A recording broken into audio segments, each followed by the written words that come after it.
Hello dear friends, मैं doctor कांचन दुरुक्कर। मैं स्त्री रोग तज्ञ और टेस्ट बेबी कंसल्टेंट हूँ और पिछले 10 वर्ष से पुणे में कार्यरत हूँ। आज हम फर्टिलिटी एनहांसिंग सर्जरीज क्या होती है इसके बारे में जानने वाले हैं। इसके पहले भी हमने इसके बारे में बात किया है, लेकिन इसमें हम लोग कुछ वीडियोस भी बताने वाले हैं जिसमें हम लोग ट्यूब टेस्टिंग कैसे की जाती है, कैसे हम लोग हिस्ट्रोस्कोपी करते हैं, इसके बारे में हम इस वीडियो में जानने वाले हैं। तो आइए जानते हैं कि पहले किस पेशेंट्स में ये लैप्रोस्कोपी और हिस्ट्रोस्कोपी एडवाइस किया जाता है, इसके बारे में पहले जानेंगे। तो जब आप ओवुलेशन स्टडी करा रहे हो, आपके टेस्ट जो है वो नॉर्मल है, आपको ओवुलेशन स्टडी में प्रेगनेंसी आपको नहीं अचीव हो पा रही है, प्रेगनेंसी नहीं आप कंसीव कर पा रहे हो, तो ऐसे केसेस में हम लोग जनरली ट्यूबल टेस्टिंग का एडवाइस करते हैं। लेकिन अगर और भी कुछ कारण है जिसकी वजह से आपका प्रेगनेंसी नहीं रह रहा है, जैसे कि आपको पीसीओडी है और आपको पीसीओडी ओवेरियन ड्रिलिंग के बारे में बताया गया है, या फिर एंडोमेट्रियोसिस है ऐसा लग रहा है, एंडोमेट्रियोमा है ऐसे लग रहा है, या फिर कुछ फाइब्रॉइड है जो कि निकालने की ज़रूरत है, जैसे कि सबम्यूकस फाइब्रॉइड है, इंट्राम्यूरल फाइब्रॉइड है, ये केसेस है, या फिर सेप्टेड यूट्रस है, गर्भाशय के अंदर कुछ पर्दा है जिसको हम सेप्टेड यूट्रस ऐसा कहते हैं, या फिर बाइकॉर्नुएट यूट्रस है, मतलब कि गर्भाशय जो है वो दो भागों में विभाजित है ऐसा दिख रहा है, जिसे हम बाइकॉर्नुएट यूट्रस कहते हैं। तो ये गर्भाशय और अंडाशय या फिर ट्यूब्स का जो भी प्रॉब्लम है, ये स्पेसिफिक डायग्नोसिस करने के लिए हम जनरली डायग्नोस्टिक हिस्टोलैप्रोस्कोपी जो है वो करते हैं। बहुत बार 3D सोनोग्राफी जो होता है, इससे हमें बहुत सारी चीज़ें जो है वो पता चल सकती है, जैसे कि हमें सेप्टेड यूट्रस है क्या, या फिर कुछ हाइड्रोसल्फिंग्स है क्या, या एंडोमेट्रियोमा है क्या, गर्भाशय में कुछ अंडाशय में कुछ गांठ है क्या, या फिर फाइब्रॉइड है क्या, ये सारी चीज़ें हमें 3D सोनोग्राफी से पता चल सकती हैं। लेकिन कभी कभी जो माइन्यूट चीज़ें रहती है, जैसे कि माइल्ड टाइप का एंडोमेट्रोसिस है, कुछ अडेशंस है, तो ये चीज़ें जो है वो हमें सोनोग्राफी में डायग्नोज नहीं हो पाती है। तो ऐसे केसेस में फिर हमें सहायता लेनी पड़ती है डायग्नोस्टिक हिस्टेरोलैप्रोस्कोपी की। तो ये हमने जान लिया कि इसके इंडिकेशंस क्या है। अब इसको कैसे किया जाता है, तो जनरली आपको एक शॉर्ट जनरल एनेस्थीसिया दिया जाता है। ये एनेस्थीसिया डायग्नोस्टिक हिस्टेरोलैप्रोस्कोपी, ये procedure generally half an hour to 1 hour का रहता है, आधे घंटे से 1 घंटे तक ये प्रोसीजर को लगता है। और इसमें हम लोग क्या करते हैं, तो पहले हिस्ट्रोस्कोपी करते हैं। हिस्ट्रोस्कोपी करके हम लोग गर्भाशय के अंदर एक दूरबीन डालते हैं। ये दूरबीन डाल के अंदर कुछ अडेशंस है क्या, आपका अंदर का जो कैविटी है, गर्भाशय के अंदर का कैविटी जो है वो प्रॉपर है कि नहीं, उसमें कुछ पर्दा तो नहीं है ना, ये सारी चीज़ें हम लोग देखते हैं हिस्ट्रोस्कोपी में। और कैविटी अगर आपकी शॉर्ट है तो हम लोग मेट्रोप्लास्टी भी करते हैं, मतलब हिस्ट्रोस्कोपिक मेट्रोप्लास्टी। अगर कुछ पॉलिप वगैरह हमें दिखता है तो हम हिस्ट्रोस्कोपिक पॉलिपेक्टोमी भी कर सकते हैं। तो ये हो गया है कि हिस्ट्रोस्कोपी हम लोग कैसे करते हैं। अब इसके बाद और कुछ अगर प्रॉब्लम है तो ऑफकोर्स वो भी हम लोग ट्रीट करते हैं। इसके बाद हम लोग लैप्रोस्कोपी जो भी करते हैं, तो लैप्रोस्कोपी में हम लोग एक नाभि के पास एक आपको टाका रहता है, और बाजू में 2 टाके रहते हैं। ये 5 mm के टाके रहते हैं। जो नाभि के पास आपको लगने वाला टाका है वो 10 mm का या फिर 5 mm का हो सकता है, और बाजू में जो टाके लगने वाले हैं वो भी 5-5 mm के रहते हैं। तो आपको जो ये इंजेक्शन जो लैप्रोस्कोपी है, इसमें आपको बहुत बड़े बड़े टाके लगने वाले हैं, बहुत टाकों का ऑपरेशन है ऐसा नहीं है। ये एक छोटा ऑपरेशन होता है जिसमें हम लोग ट्यूब्स का टेस्टिंग और बाकी की जो चीज़ें हैं वो देख सकते हैं। अब इसमें हमेशा ये ध्यान में रखना है हमें कि ओनली हम लोग डायग्नोसिस नहीं कर रहे हैं, मतलब कि हम लोग सिर्फ देख नहीं रहे हैं गर्भाशय के अंदर जाके कि कुछ प्रॉब्लम है कि नहीं, उसके साथ हम उसका ट्रीटमेंट भी कर रहे हैं।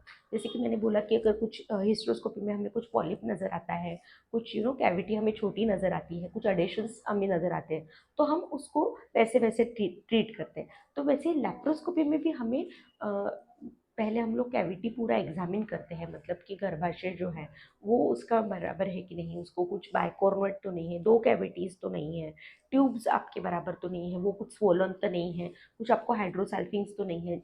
अगर ट्यूब्स में पानी भर जाता है तो उसे हम हाइड्रोसल्फिंग्स ऐसा कहते हैं। तो ऐसा कुछ नहीं है ना, ट्यूब ब्लॉकेज नहीं है ना। ट्यूब ब्लॉकेज देखने के लिए हम लोग क्या करते हैं, तो एक गर्भाशय के अंदर से आपके एक मिथिलिन ब्लू नाम का एक ब्लू कलर का डाई होता है जो हम लोग इंजेक्ट करते हैं। तो ये जो डाई है, ये दोनों साइड से प्रॉपर स्पिलेज आ रहा है कि नहीं, ये हम लोग देखते हैं। तो ये ब्लू डाई अगर दोनों साइड से प्रॉपरली स्पिलेज आता है तो इसका मतलब है कि आपकी जो ट्यूब्स है वो ओपन है। अगर ये स्पिलेज नहीं आता है तो इसका मतलब ये ट्यूब्स जो है वो ब्लॉक हो सकते हैं।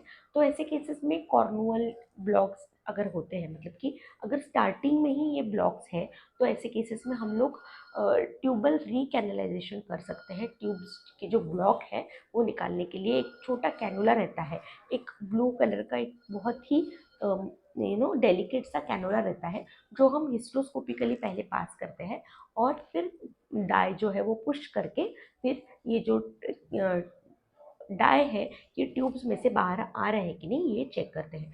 तो इसे हम हिस्ट्रोस्कोपिक एंड लैप्रोस्कोपिक ट्यूबल रिकैनलाइजेशन ऐसा कहते हैं। तो ये एक चीज़ है जिससे हम ट्यूब ब्लॉकेज जो है वो ओपन करने का ट्राई कर सकते हैं, लेकिन 100% ही ट्यूब्स ओपन हो जाएंगे ऐसा ज़रूरी नहीं है। कॉर्नुअल ब्लॉक्स अगर है, मतलब स्टार्टिंग में ही आपके ब्लॉक्स हैं, तो ऐसे केसेस में जनरली एक 60% तक चांस हो सकता है कि ये ब्लॉक हम ओपन कर पाए।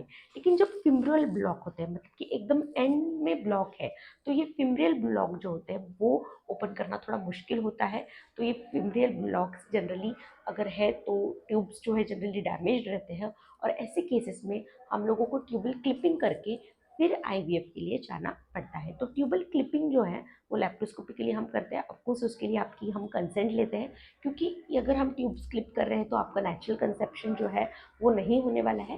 तो इसलिए ट्यूबल क्लिपिंग जो है वो हम लोग करके फिर आपके आईवीएफ के लिए हम प्लान करते हैं। सो ये हो गया है ट्यूब कुछ फैक्टर है क्या, ये हम लोग देखते हैं। इसके अलावा ओवेरियन सिस्ट कुछ है क्या।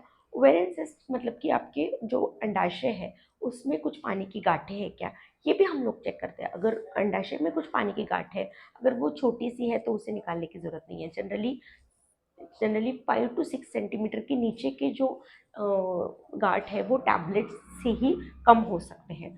तो लेकिन अगर वो नहीं कम हो रहे हैं, ये जो गांठ है पानी की ये नहीं कम हो रहा है, तो ऐसे केसेस में हमें लैप्रोस्कोपी करके ये सिस्ट जो है वो रिमूव करने पड़ते हैं। ये सिस्ट जो है वो अलग अलग प्रकार के रह सकते हैं, जिसमें कि एंडोमेट्रियोटिक सिस्ट रह सकता है जो इनफर्टिलिटी कॉज कर सकता है, डर्मोइड सिस्ट रह सकता है, इसके अलावा follicular cyst, complex cyst, haemorrhagic cyst, ऐसे अलग अलग प्रकार के ये जो सिस्ट है ये रह सकते हैं। इसका ट्रीटमेंट जो है वो अलग अलग रह सकता है। तो सिस्ट भी हम लोग निकाल सकते हैं, जिसे हम ओवेरियन सिस्टेक्टोमी ऐसा कहते हैं। तो ये सिस्ट जो है वो 6 सेंटीमीटर से लेकर 10-15 सेंटीमीटर तक भी रह सकते हैं। हाइड्रोसल्फिंग्स के बारे में मैंने बोला हम लोग ट्यूबल क्लिपिंग करते हैं। अब ये हो गया है ट्यूब्स और ओवरीज की पैथोलॉजी के बारे में। उसके अलावा कभी कभी अडेशंस रहते हैं। ट्यूब्स जो है या फिर ओवरी जो है वो गर्भाशय को चिपकी हुई रहती है, उसकी वजह से एनाटॉमी जो है डिस्टर्ब रहती है। जनरली ये एंडोमेट्रियोसिस के पेशेंट्स में हमें ज़्यादा दिखता है कि ट्यूब्स और ओवरी का एनाटॉमी डिस्टर्ब है। तो ऐसे केसेस में हम लोग एडेजियोलाइसिस भी करते हैं। तो ये सारे रिसेंट एडवांसेस जो है वो लैप्रोस्कोपी में आजकल अवेलेबल है। अगर आपका ओवेरियन रिजर्व कम है तो ऐसे केसेस में हम लोग ओवेरियन पीआरपी भी कर सकते हैं, जो हम लोग वेजाइनली भी करते हैं, या फिर हम लोग लैप्रोस्कोपिकली, जो ओवरीज का साइज अगर छोटा है तो हम लोग लैप्रोस्कोपिकली एक निडल की सहायता से ओवरीज में हम लोग पीआरपी सैंपल जो है वो इंजेक्ट करते हैं, जिसे हम ओवेरियन पीआरपी ऐसा कहते हैं। ये जनरली लो ओवेरियन रिजर्व के पेशेंट्स में काफ़ी मददगार साबित होता है। ये एक ओवेरियन रिजुनेशन टेक्निक है, जिससे कि हम लोगों को जो ओवरीज है इसके एग काउंट इम्प्रूव होने में और आपका स्टिमुलेशन प्रॉपरली होने में मदद होती है। So this is one of the ovarian rejuvenation technique, that is ovarian PRP, that we can do either vaginally or laparoscopically. So these are the different fertility enhancing surgeries that we do. अगर fibroid है तो fibroids में हम लोग myomectomy, मतलब आपका गर्भाशय नहीं निकालते हैं, ओनली जो फाइब्रॉयड है जो कि आपके प्रेगनेंसी को हैम्पर कर रहा है, ये फाइब्रॉयड हम लोग निकालते हैं। तो ये फाइब्रॉयड जो है वो अगर सब सीरस होते हैं तो जनरली उन्हें निकालने की ज़रूरत नहीं होती है। अगर छोटे सब सीरस फाइब्रॉयड है, 3 to 4 सेंटीमीटर के फाइब्रॉयड है, बाहर की साइड में फाइब्रॉयड है, तो उन्हें निकालने की ज़रूरत नहीं होती है। लेकिन जो सब म्यूकस फाइब्रॉयड है, जो इंट्राम्यूरल फाइब्रॉयड है, ये फाइब्रॉयड्स हमें ज़रूर निकालने के बाद ही हमें ट्रीटमेंट जो है वो चालू करनी चाहिए, जिससे कि हमारे जो भी ट्रीटमेंट है वो सक्सेसफुल हो सके। सो ये हो गया है कि हम लोग फाइब्रॉइड के बारे में मायमेक्टोमीज कर सकते हैं। कभी अंदर के साइड में फाइब्रॉइड है, पूरा ही कैविटी में फाइब्रॉइड है, तो हम लोग उसके लिए हिस्ट्रोस्कोपिक मायोमेक्टोमी भी कर सकते हैं। ये 2 सेटिंग्स में भी किया जा सकता है। इसके लिए हम लोग एक क्लासिफिकेशन करते हैं जिसको हम लैज़मर स्टेप डब्ल्यू क्लासिफिकेशन ऐसा कहते हैं, जिससे कि हम लोग प्रॉपरली स्ट्रैटिफाई करते हैं कि ये जो फाइब्रॉइड है ये हम लोग हिस्ट्रोस्कोपिकली रिमूव कर सकते हैं या नहीं कर सकते हैं, या फिर उसे लैप्रोस्कोपिकली हमें रिमूव करने की ज़रूरत है। ये हम लोग प्रॉपरली इवेल्युएट करते हैं और उसके बाद ये फाइब्रॉइड जो है वो निकाला जाता है। सो दिस इज़ अबाउट कि हम लोग क्या क्या सर्जरीज़ जो है वो कर सकते हैं। इसके अलावा भी काफ़ी सर्जरीज़ हैं जो फर्टिलिटी एनहांसिंग सर्जरीज़ जिन्हें हम कहते हैं। सो ये सारी सर्जरीज़ जो है वो प्रेगनेंसी आपको अचीव करने के लिए आपको मदद करती है। So this is about diagnostic hysterolaparoscopy और ऑपरेटिव हिस्ट्रोलैप्रोस्कोपी और फर्टिलिटी एनहांसिंग सर्जरीज कौन से होते हैं, इसके बारे में हमने इस वीडियो में जाना। आई होप ये वीडियो आपको हेल्पफुल लगा हो और आपको इससे आपकी जो भी प्रॉब्लम्स है इसमें आपको ज़रूर थोड़ा ना थोड़ा इन्फॉर्मेशन मिला हो। अगर आपको ये हमारा वीडियो जो है वो इन्फॉर्मेटिव लगता है तो ज़रूर हमारे इस वीडियो को लाइक कीजिए।